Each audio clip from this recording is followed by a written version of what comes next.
the comments. Hey, want to say what's up, family? Want to encourage you to take some time, jump on, connect with us as we gather together for this Facebook Live time for us to be able to just hear what God has to say for us to us on this day. It's a beautiful Friday, and beautiful can be relative depending on who you are and where you are. So we got somebody jumping on, so it's good to see you jumping on. Want to encourage you to just greet others as they prepare to come on. Want to give people a little time to come on while they're doing that. Let me highlight for those of you who've been journeying with us in the Fit Church challenge and partnering together, especially in this Daniel fast this week. Want to encourage you to take a few moments and just talk about how you're doing on the fast. You can give a thumbs up, like, man, it's going well, or like, man, it's a struggle. Let us know how you're doing. Some of you shared testimonies on yesterday on social media, so we are thankful for you to be able to share those testimonies. If you didn't get a chance to share your testimonies yesterday, then I want to encourage you to go ahead and share a testimony of what God is doing and how God is working, how He's working in your life. And that's relative, right? So, God working in your life could be something as simple as I'm more focused, or it could be something as simple as, man, I thank God I'm getting rest. Or it could be, man, God is answering some major prayers that I've been offering. So, whatever your testimony may be, want to just encourage you to share your testimony through social media. We just want to let other people know that the God that we serve is yet alive, that He is working, that He is listening, that He's doing something in the lives of people. And we want others to be encouraged so that if they're questioning whether or not God is at work, whether or not God is doing anything, that they would be reminded that God really does hear and answer prayer, that God really is faithful to be present, to provide help. So we just encourage you to do that.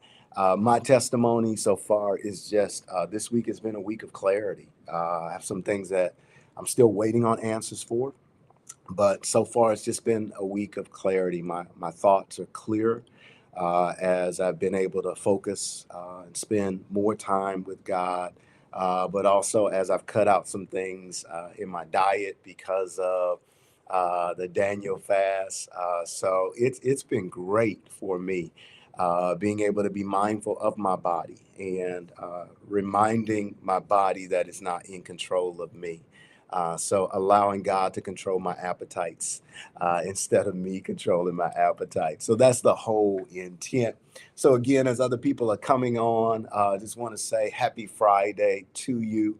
I pray that you're looking forward to the day, looking forward to what God has for you, and that you're excited about, man, this fit journey and how God is working. So let me say, what's up, Julio?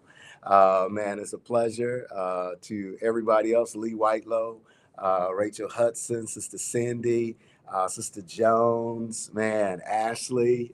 So glad that you're on. Sister Walker, hey, thanks for jumping on. Sister Cassandra, man, so glad you guys are on. So to everybody who's jumping on, tell some others to go ahead and jump on, like and share. Have a lesson, a message, just want to share with us today. So go ahead and encourage some other people to jump on and be a part of this time of just us drawing close. Some of you haven't posted your names yet or made any comments, but I'm glad that you're on nonetheless. Glad to see you online, whether you post a comment or you listening in. Some of you are at work, and I get it. Like, hey, I'm listening through my headphones, so I can't engage a whole lot because I'm trying to look like I'm not on this live. So we're just glad that you're here. Glad that you want to be a part. And I just want to, man, begin to share just a little word of insight. Some of you may know on Wednesday, hopefully you weren't affected, but on Wednesday, we had over 10,000 flights that were grounded. The Federal Aviation Administration reached out to all of the air traffic control centers to communicate that we have a glitch. We found a glitch. We found that a portion of our system has been compromised. The portion of the system that would give information to pilots about hazards in the air, hazards on the ground, about things that are taking place on the runways, about airspace restrictions, the device that would provide them information on how to appropriately navigate so that they don't have disruptions.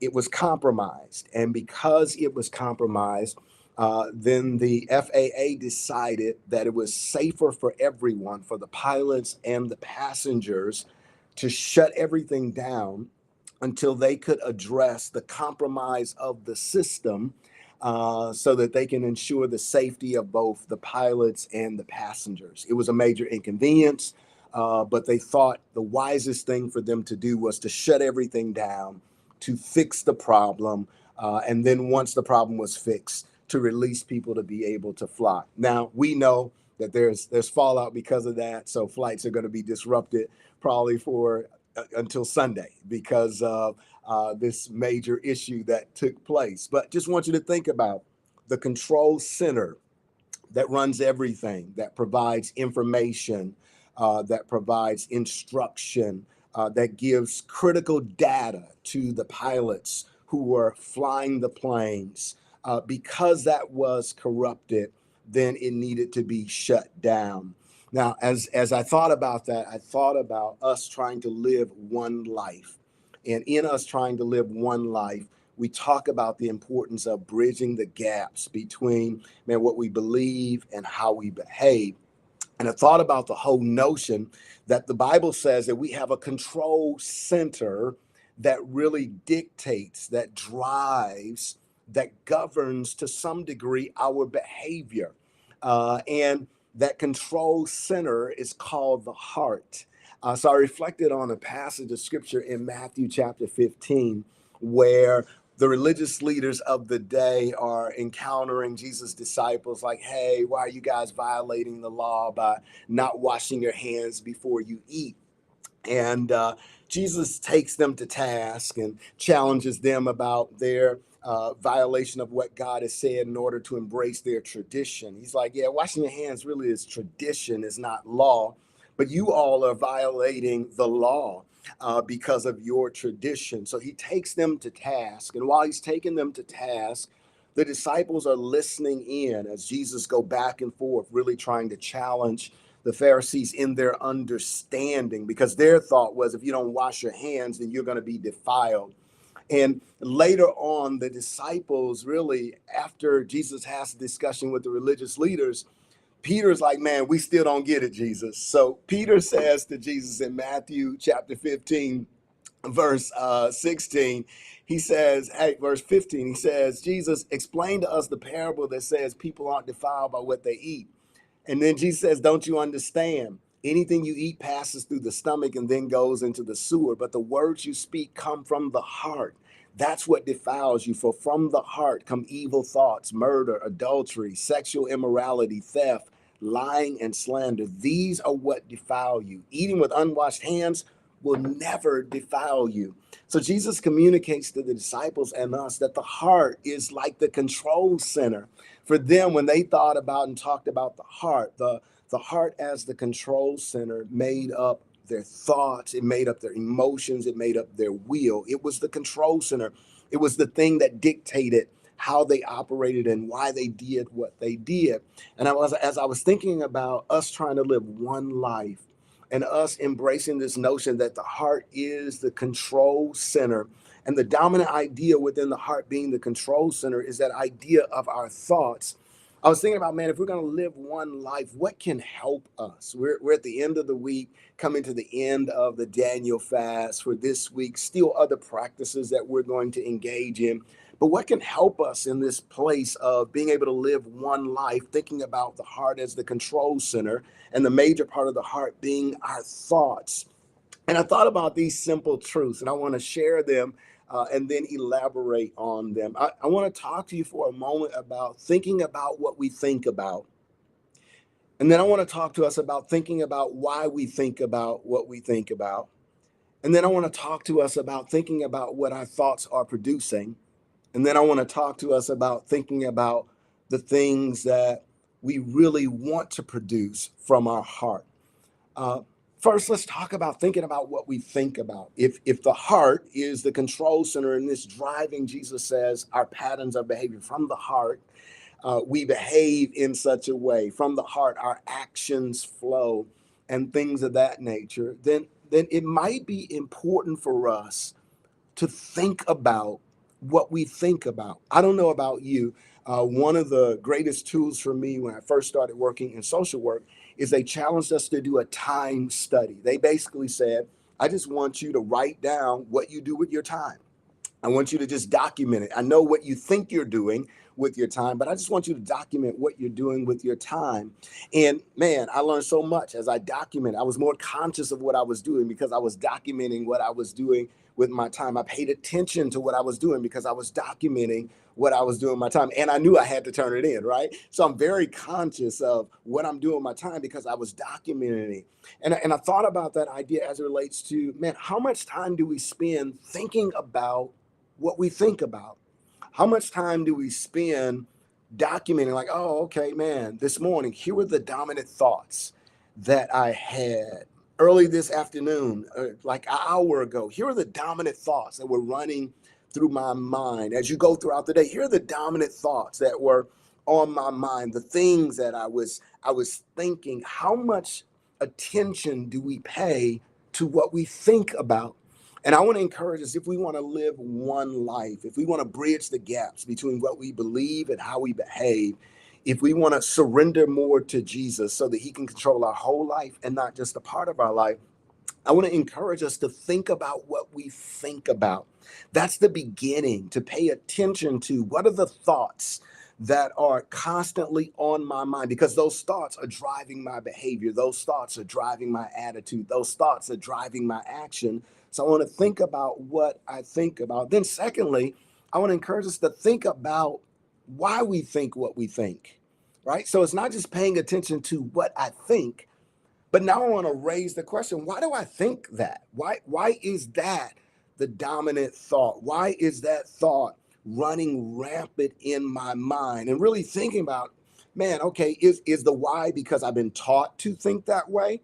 So why what I'm thinking about, the reason that I'm thinking about is because I've been taught that that's important. I've been taught that that's significant. I've been taught that that's a thing of value. So is it something that I've been taught?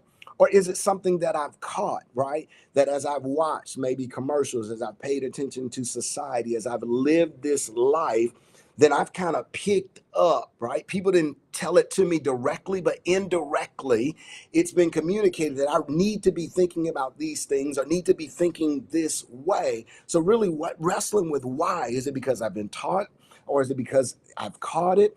Or is it because there's some triggers that are taking place, right? So when I think about why am I thinking this way, did something happen to trigger me?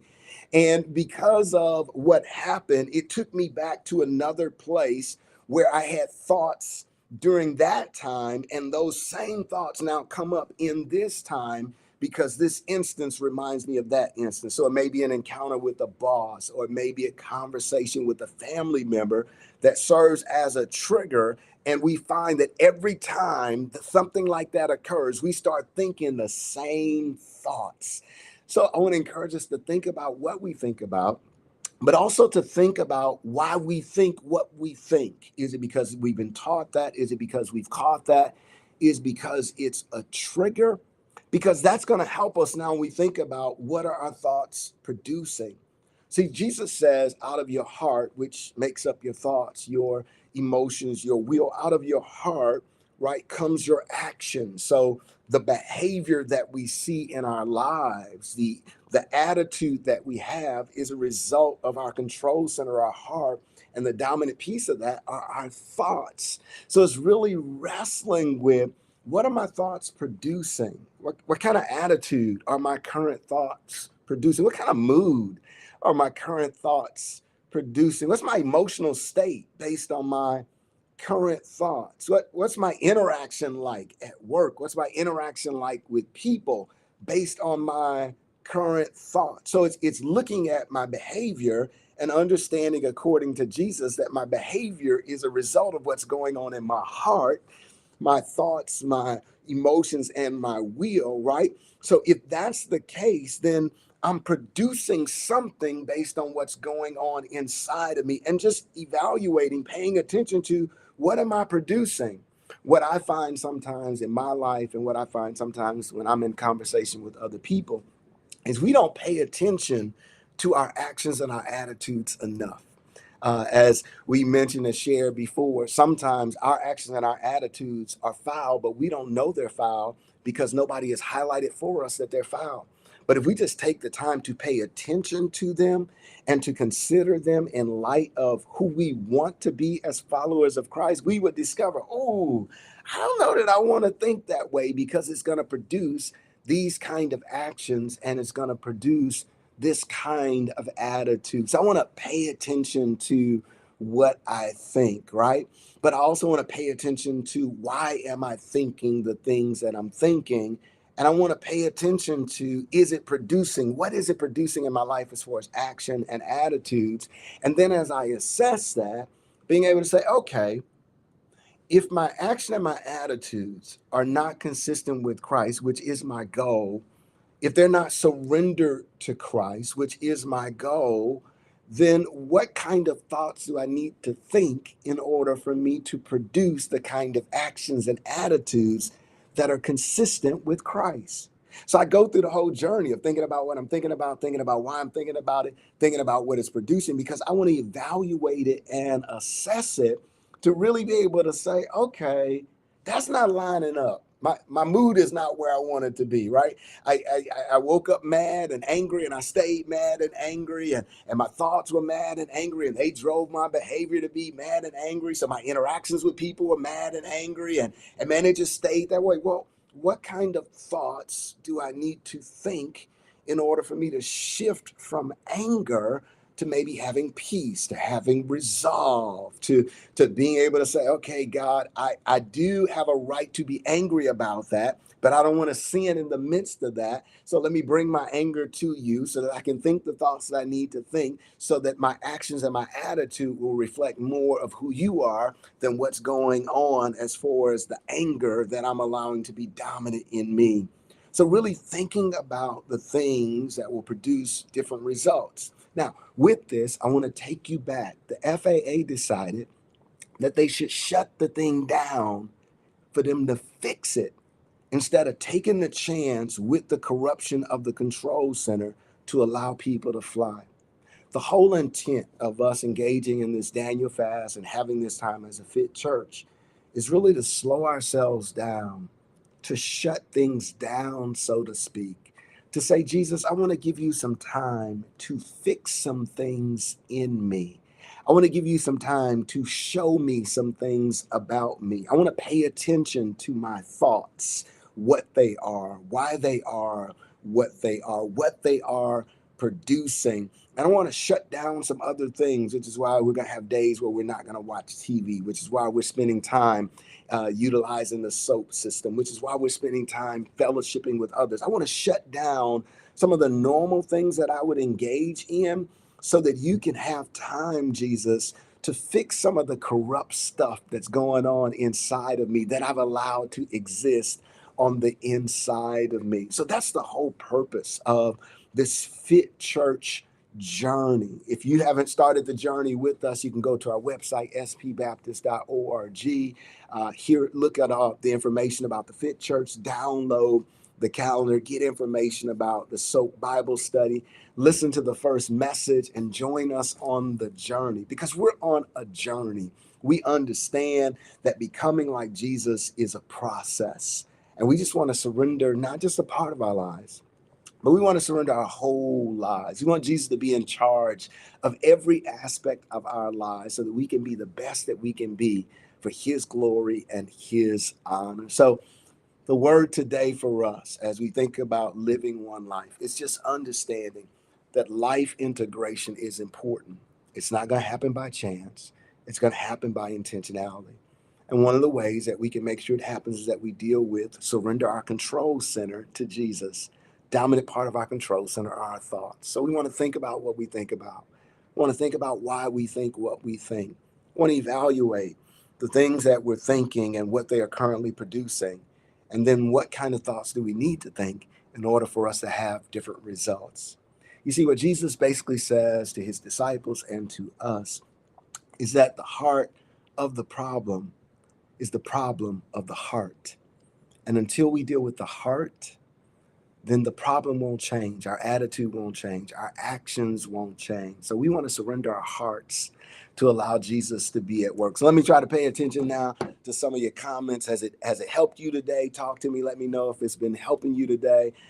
Thanks, Sister Rachel. It's been great food for thought, somebody said. So for those of you who are on YouTube, thanks so much for sharing. Daniel McLeod, man, what's up, bro? Thanks for joining. Wayne Cannon, good to see you. For those of you who are on Facebook, let me know. Has it been helpful to you? Has it been a blessing? Man, great, great, Julio. Thanks for, man, just putting that back out there. So the whole goal is for us to journey together, for us to be who God wants us to be. So we're excited about the journey as a fit church. You don't have to be a part of St. Paul to take the journey with us, because as St. Paul, we're members of the body of Christ. So we're members of the Big C Church. So we all one church. Doesn't matter what the title is, doesn't matter who your pastor. We're all operating under the same chief shepherd, who is Jesus the Christ. So you take the journey with us. I want to encourage you, if you're on YouTube, like this, subscribe to follow what we're doing. If you're on Facebook, make sure you like, make sure you share. YouTube, make sure you share. We want to get this word out so other people can take the journey with us. Even though this time is live, other people can check it out later. And our prayer is that it would be a blessing to them. So as we prepare to conclude our time, I want to say thank you for taking time out of your day just to join us, whether you're on YouTube, whether you're on Facebook Live, to be a part of what God is doing. And we want to encourage you as we strive to live one life with our whole life surrendered to Jesus Christ. The important thing is surrendering our heart, our control center, so that Jesus can have control, so that we can live the life that he's called us to live. So for those of you I haven't met yet, this is Pastor Hub, St. Paul, Peoria, St. Paul, everywhere. Look forward to getting to know you. Look forward to taking the journey with you. Again, follow us on social media. Great tools, great resources, not necessarily to connect you with our church, but just to help you as a follower of Jesus, to help you as a human being, to be the best version of yourself for the glory of God. So again, thanks so much. And I pray that you have a wonderful, wonderful day.